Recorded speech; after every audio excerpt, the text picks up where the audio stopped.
Hi, this is Ron Reardon, your trusted guide through the innovation jungle.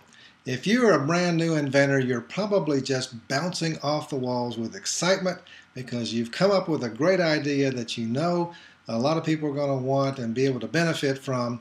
And now you've started, their journey, and you're kind of wondering, what do I do next? Which way do I turn? Who do I trust? A lot of questions.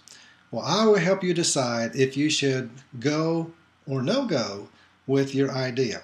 Because, like the old country music song goes, you have to know when to hold them and when to fold them. And some ideas should be folded and not have anything invested into it. And there's a methodology that we'll talk about later in this video of how you can decide systematically whether or not your idea is really as good as you think, and that all your friends and your family are saying, yeah, that's something that you should definitely pursue. But it might turn out that your friends and family are wrong. But it might turn out that they're right. And how do you tell the difference? So we're going to cover some of the common myths that occur with brand new inventors, and we hope that it will be beneficial for you. Now, the very first myth is that somebody might steal your idea. And this happens a lot with new inventors, is they have the idea, and then immediately they get paranoid that somebody's going to actually take their idea and beat them into the marketplace or beat them to the patent office, and they're going to lose out. And they will, for the rest of their life, be kicking themselves because somehow or another they spilt the beans and somebody else discovered what they had come up with, and they didn't get any money, and this other thief, did. So what we've discovered working with hundreds and hundreds of inventors is that when it's just a raw idea and it's not been developed, it doesn't get stolen. The time that you need to really worry about it getting stolen is when it's in the marketplace.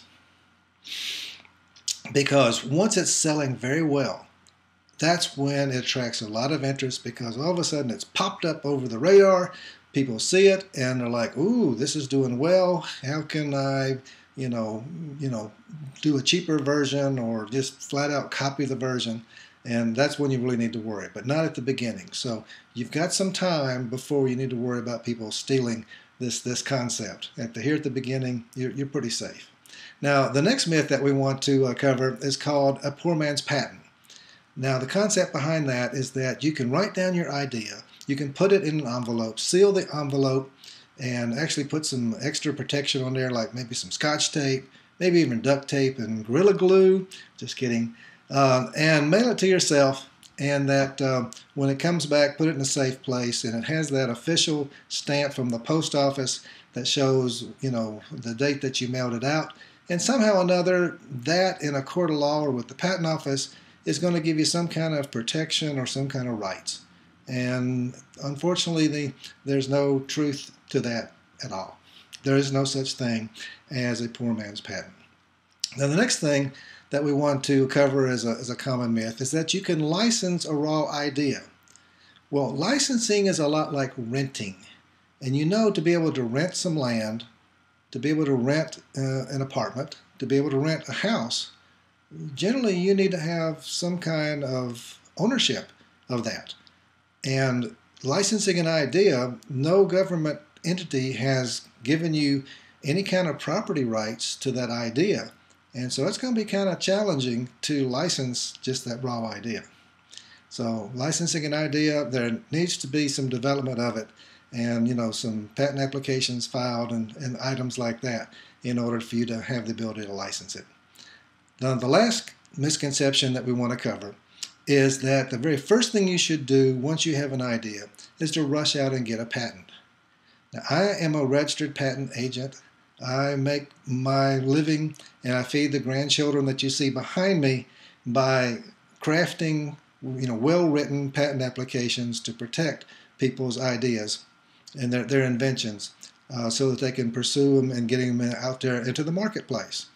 But I work with inventors all the time and counsel them not to file a patent application without doing their homework.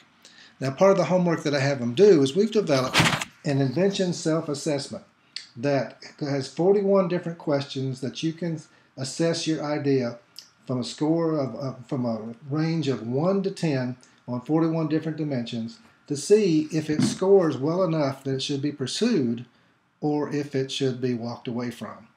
And be glad to be able to send that to you. All you have to do is click the button below, and we'll be glad to send that self-assessment to you.